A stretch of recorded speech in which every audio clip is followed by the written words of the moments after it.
Hello, my name is Felix. My name is Kehkasha. My name is Samson. Hello, my name is Julia. I'm Cedric. My name is Selena. My name is Katie. My name is Joel. My name is Hannah. My name is Shuib. Hi, this is Raya. My name is Mamang Ya. My name is Amanda. And I'm from Nepal, India, Trinidad and Tobago, the Philippines, Malawi, Singapore, Mexico, Sri Lanka, Scotland, Kenya, China, Germany, Somalia, England. I care about climate change because it's my future. The climate topic became important to me when I realized how my own people are affected by it. because it endangers the lives and livelihoods of virtually everyone I know. So climate is a part of the ecosystem that keeps the planet healthy, and if it's changing, I care what it does to me, my loved ones, and my offsprings. Climate is important to me because I believe it affects every aspect of our lives, from the air we breathe, the food we eat, the habitats all around the globe, our ecosystems, our health, and above all, our future. And that's not just humans, that's non-human species as well. Climate change is not just a climate crisis, it's a human rights crisis. Many of the basic rights which we hold fundamental are already being threatened across the globe. Humanity is constantly advancing, and I'm proud of its breakthroughs in many ways. But isn't all human striving in vain if we no longer live in a functioning world? Climate change matters because it's one of the greatest crises that we are facing and will continue to deal with in the coming decades. And what makes it worse is that everyone's on the same storm. Everyone's in the same storm, but we're all on different boats. Some people from the least developed regions who yet have the smallest voice are already bearing the consequences of these tragedies. We've seen the fatal impact it's had on Indigenous communities and our own societies, and those disastrous consequences will continue to worsen if we don't do something about it quickly. Every day that action is not taken is a day closer to that irreversible chain reaction which will negatively change our planet forever. It has saddened me teaching children in schools because I know they're going to be most affected by the climate crisis. Without combating climate change, we can't look into the future with any hope. Climate change and global warming are accountable for devastating changes to ecosystems worldwide. Humankind will single-handedly destroy over 1 million species by 2050, a grotesque feat. We are ravaging the very ecosystem that underpin our society. If we continue on our current trajectory, biodiversity will be impacted tremendously, ecosystems could collapse, and this affects everything on this planet. And it breaks my heart to see news titles in the media every day, such as animals losing their habitat over to wild bushfire or glacier meltings. That we all share the same global biosphere and must do the most we can to ensure harmonious coexistence between humans and nature. And we also need to be really careful that we don't let big important ecosystems pass that tipping point and go beyond the point where we can bring them back, such as the Arctic, because if the permafrost melts, then we're in for big trouble. A directly climate-related typhoon hit my homeland Macau, causing 10 deaths around my neighborhood.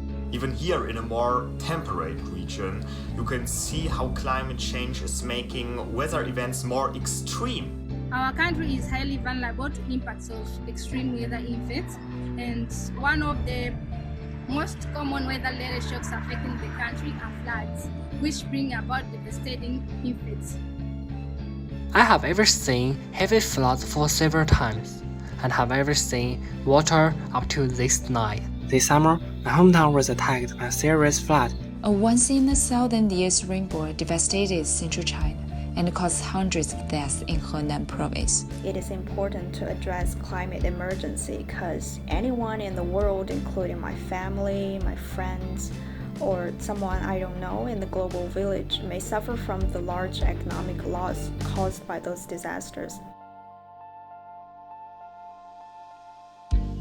We have to admit that global warming is affecting the food system. We all need food, but over 800 million people go to bed hungry. And it is estimated that by 2050, the world population is to be increased by more than 35%. So here lies a big question that if climate change is not controlled, then how are we going to feed the growing population then?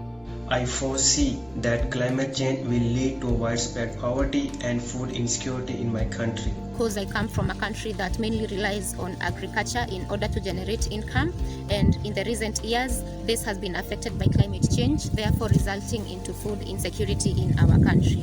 Here in the countryside where I live, droughts make farming difficult.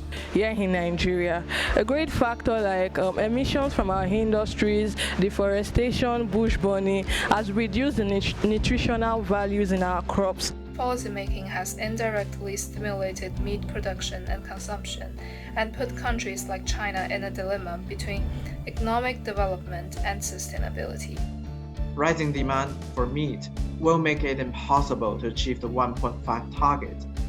A global shift to more plant-based, healthy diets will not only save lives, but also reduce land use pressure from food production, thereby significantly reduce emissions. Transforming food systems, especially changing diets, is the most powerful action that we can take to save the climate. The most important change that we need to make collectively is to start working together in unison towards our joint goal of a greener planet. What we need is a global understanding of climate change and its effects, and how all people can take part to combat it. More international collaboration, we need a stronger resolution to make changes, and we really need the rise of public consciousness. No single country can or should stay out of it, and it's about time we talk about concrete actions that penetrates straight to the root cause of climate change. I want us to ensure that our economies are aligned with social and environmental needs instead of promoting growth for the very few. Because the reality is that politicians are unlikely to care or act until something is electorally consequential. Just like healthcare, water, infrastructure, and other such issues are electoral issues, we need to work to make climate action first an electoral issue, and then an issue which has bipartisan support. And the most important change we need to make to address this issue, treating it like the emergency it is. When the pandemic hit, no one thought twice about taking swift and decisive action because we were facing an existential threat. This is no different. As part of my work at Youth for Nature, I'm here to empower young people to ensure that we have seats at the table, that decisions are made for a world where communities thrive with nature across generations. I have come up with a team of 7 young people here in Zambia working together to defend our trees and to replace wood charcoal with eco-friendly energy. I'm currently a member of the United Nations Association Climate and Oceans Youth Council. We're an international group of young people and we organise projects which make changes happen in the fields of climatic, humanitarian and ecological issues. I am the co-president for Sustainability Week Accra, a student-run organisation in Ghana, co-creating climate-friendly events to promote sustainability to students, university staff and the broad public and encourage them to adopt a climate-friendly lifestyle. I've been active with Fridays for Future in Germany since the beginning of 2019, and in recent months I have been trying to bring about more and more change in climate policy. I'm a member of the Lost and Damaged Youth Coalition, which advocates for finance for the slave cost of climate change by telling stories and training other youth to do the same. Currently, I'm a volunteer of Youth Enterprise Services Malawi, which promotes initiatives to save youth in promoting their small businesses and also conducting disaster and risk reduction activities, especially in rural areas, among other things. I'm grateful to be an acting director of a local NGO back in Macau that advocates for climate action locally.